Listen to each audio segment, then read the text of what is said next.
Hello, everybody, it's Tim here again to another movie review, this time for Creed 3, which I actually just got done watching. I'll go ahead and say it. I'd give it from 1 to 4, I'd give it a 4 out of 4. And yes, if you hear anything in the background, it's because, once again, this is a video I'm doing outside. But yes, Creed 3, I'd give a 4 out of 4. I thought this flick was awesome. It isn't as good as the first Creed, but it comes really close. Pretty much everything about this movie is already pretty much out now. I just got a chance to watch it. I was a fan of the other two Creeds. I even like Creed 2. Creed 2 is a step down from Creed 1, though, and Creed 3 here is obviously better as well. Michael B. Jordan does a great job directing. Every once in a while, though, he starts getting a bit too gimmicky, like at the end with the final boxing match.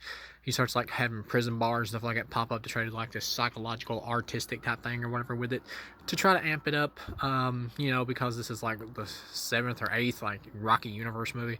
So he's got to try to add something to make the boxing like more impactful or interesting to watch, because you got to add something at this point. But at the same time, it does look a bit too artsy. But there is like some really good shots. So like when Michael B. Jordan gets punched by Jonathan Majors' character and like the sweat like flies off his back in like HD type quality, that was really cool.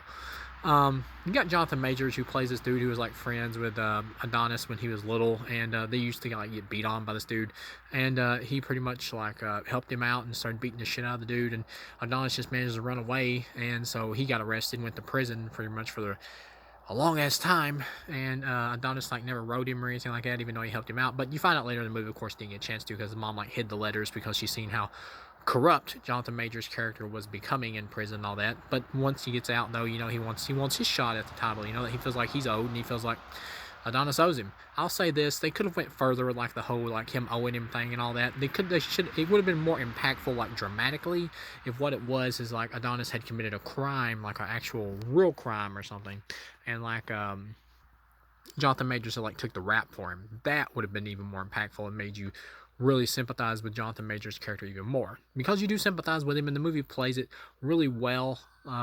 Like going from like being sympathetic to also being a villain, because you see that because his time in prison is like corrupted him, because he had to do certain stuff to survive, and it's basically caused him to turn more savage and stuff and more corrupt. So he's willing to like cheat and steal and do whatever it takes to get his shot, be underhanded.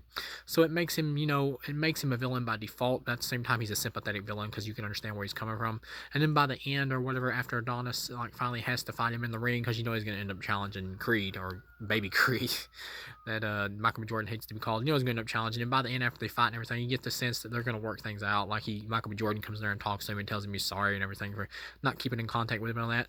You get the idea that stuff's going to work out. I will say this: like, it is awful coincidental that his mom or whatever, like Adonis's mom, just happened to die around this time to enhance the drama of everything. That is a little bit coincidental. I'll also say this: I understand why Stallone wasn't in this, because he's having some kind of problems with like the producer of these movies or whatever, the guy who owns the rights, Irvin Winkler or something.